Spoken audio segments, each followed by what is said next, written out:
very good. Nange Bianca nagalo mujayo. Mchobeda njagalo choga but like gotcha.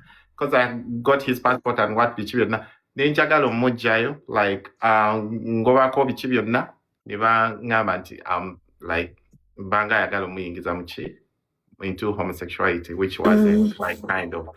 Then netugezaako kwagala omujjayo because ali undergone nengezaako okugamba one of my partner wange ajjayo abantu okuyamba biki twagala omujjayo era badde njagala namukugamba nagezaako kati nze nagezaako omujjayo ne baŋŋamba like putting him ogezaako omugira era Bianca nemanga sikyamukwata nga kinga ndaba kiddira gye ndi because ate kikyandi muyambe nnyo kuba neri gyagenze Kenya.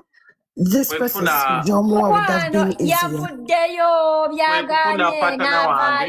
Okugira okumuleeta ne bagezaako ate omugira nti mwana mutombu babayita batya nga mbwajjayo human trafficking kind of whatever because ali underage.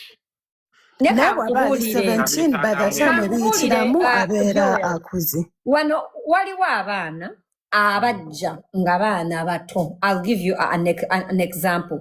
Shamran, Shamran yajja wano I think yafuna like a sponsor family or foster parents or something, bazadde boyo omwana much as bali eri ekagadi, they see what's happening to their son. All in all, I'm very sure organizations, advocacy organizations, they know something they can do for Bianca.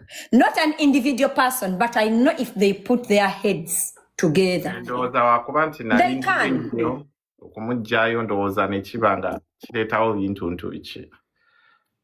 I think there was my partner the omku ajageza kudama gezeeko bichi the fact that you get the question. I solo contact